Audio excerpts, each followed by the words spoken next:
ආයුබෝවන් ප්‍රාර්ථනා කරනවා වාසනාවන්ත සුබ දවසක් වෙන්න කියලා. ඔයාලා හැමෝටම ආරාබි කෑම ඉල්ලපු ඔයාලට තමයි උදේට සහ රාත්‍රියට සුදුසු ආහාර ඉල්ලපු ඔයාලට තමයි මේ වීඩියෝ එක. හැලුම් චීස් සහ සාතර එකතු කරලා තමයි මේ සෑන්ඩ්විච් එක හදාගන්නේ. මේ තියෙන්නේ හැලුම් චීස් එක. ඉතින් මේක පෙති කපාගෙන කුකින් ඔයිල් වලට චුට්ටක් එකතු කරලා තාච්චියේ ෆ්‍රයි කරගන්න ඕන. යන්තමට තමයි තෙල් එකතු කරගන්නේ. දෙපැත්ත කර කරගන්න ඕන විනාඩි 2ක් විතර. ඊට පස්සේ තමයි අපි සෑන්ඩ්විච් එක හදන්න පටන් ගන්නෙ. ඉතින් මේ සෑන්ඩ්විච් එක හදන්න මම අරගත්තේ ටෝටිලා බ්‍රෙඩ් එක. ඔයාලට ඒක නැතුව සාමාන්‍ය කොබස් වලින් මේක හදාගන්න පුළුවන්. ලෙබනානි කොබස් වගේ තුනි කොබස් එකකින් හදාගන්න පුළුවන් අරාබි රටවල ඉන්න ඔයාලට. අපිට අවශ්‍ය වෙනවා තක්කලි පෙටි කපා ගන්න ඕන ගෙඩි 2ක් විතර. කිකුම්බර් ඒ කියන්නේ KR කියලා අරාබියෙන් කියන්නේ ඒකත් පෙටි කපා ගන්න ඕන මේ විදියට. ඒ වගේම මින්ට් කොළ කීපයක් අවශ්‍ය වෙනවා. ඒකට අරාබියෙන් නනා කියලා කියන්නේ. ඉතින් නනා කොළ ටිකකුත් අවශ්‍ය වෙනවා. හොඳින් සෝදලා වතුර ඉවත් කරගන්න. මේ තියෙන්නේ ඔලිව් ඔයිල් සහ සාතර එකතු කරලා පේස්ට් එකක් හදාගෙන තියෙනවා. ඊට අමතරව මම ඔලිව්ස් අරගෙන තියෙනවා. කැමති ඔලිව්ස් වර්ගයක් ගන්න පුළුවන් මේකට. මේ තියෙන්නේ ටෝටිලා කොබස් එක තමයි. ඉතින් ඔයාලට ඕනම කොබස් එකක් පාවිච්චි කරන්නත් පුළුවන්. මේක නම් ගොඩක්ම රසයි. හරිම සොෆ්ට් එකට එනවා පොඩ්ඩක් රත් කරනකොට. ඉතින් ඔයාලා try කරන්න කැමති කොබස් එකකින් හදාගන්න.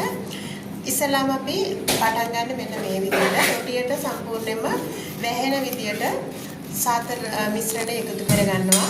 මෙතන ගා ගන්න පුළුවන් පේස්ට් එකක් වෙන මට්ටමට ඔලිව් ඔයිල් සහ සාතර එකතු කරලා පේස්ට් එක හදාගන්න. ඊට පස්සේ මේ විදිහට අපි රෝස්ට් කරගත්තු හැලුම් චීස් එකතු කරගන්නවා. වීඩියෝ එක අතරවාර මතක් කරනවා ඔයාලා තවමත් මාලි ඩිසිල්ලා කියන මගේ YouTube channel එක subscribe කරලා නැතිනම් subscribe කරන්න. ළඟින්ම තියෙන notification bell එකත් all දාලා තියාගන්න. එතකොට තමයි මම වීඩියෝ එකක් දාපු සැනින් ඔයගොල්ලන්ට notification ලැබෙන්නේ. ඊළඟට මෙන්න මේ විදිහට cucumber සහ තක්කාලි පෙති අසුර ගන්නවා. මොකද අපි මේක රෝල් කරගන්න ඕන විදිහට තමයි අසුර ගන්න ඕන. ඊට පස්සේ මම මෙතෙන්ට green olive අරන් තියන්නේ olive කෑලි කීපයකුත් එකතු කරගන්නවා. ඊට පස්සේ mint කොළ කීපයකුත් එකතු කරගෙන මේක රෝල් කරගන්නවා. හරිම ලේසියෙන් හදාගන්න පුළුවන්. ඊටාම පෝෂණීය ඒ වගේම ඉක්මන් කෑමක් තමයි මේ සෑන්ඩ්විච් එක. මේක කඩෙන් ගන්න ගියොත් ඉතා අධික මිල ඩිනර් එකකටත් වඩා වටිනවා ගණන් මේ සෑන්ඩ්විච් එකක් කඩේ. ඉතින් ඔයාලට අඩුම මිලට ගෙදර හදාගන්න පුළුවන් මේ විදිහට අරාබි රටවල ඉන්න ඔයාලට. දැන් මේක ලෙහෙන්න බලනවා. ඒක නිසා ඔයාලට පුළුවන් ඒ ගමම ටෝස්ටරේට තියන්න. ටෝස්ටරේ තිබ්බහම මේක ලෙහෙන්නේ රෝස් වෙනවා දෙපැත්ත. ඉතින් අපිට ටිකක් මේක රෝස් කරගන්න ටෝස්ටරෙන් තමයි කරගන්න ඕනේ. ඉතින්ලාම මම මේක ඊළඟ එකත් මේ විදිහටම හදාගන්නවා. මේ සාතර සහ ඔලිව් මිශ්‍රණය ගොඩාක්ම පෝෂණීයයි.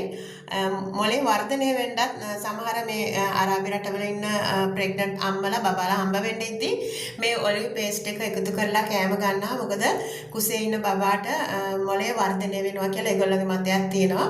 ඉතින් ඒක නිසා ගොඩාක්ම පෝෂණීය කෑමක් තමයි ඔලිව් ඔයිල් මිශ්‍රණය සමග සාතර.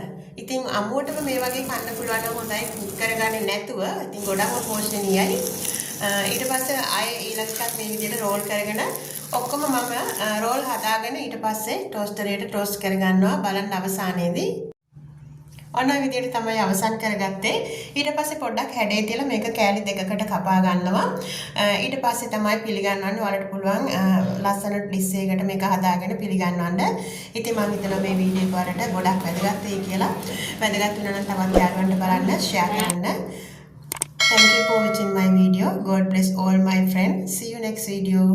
Bye bye.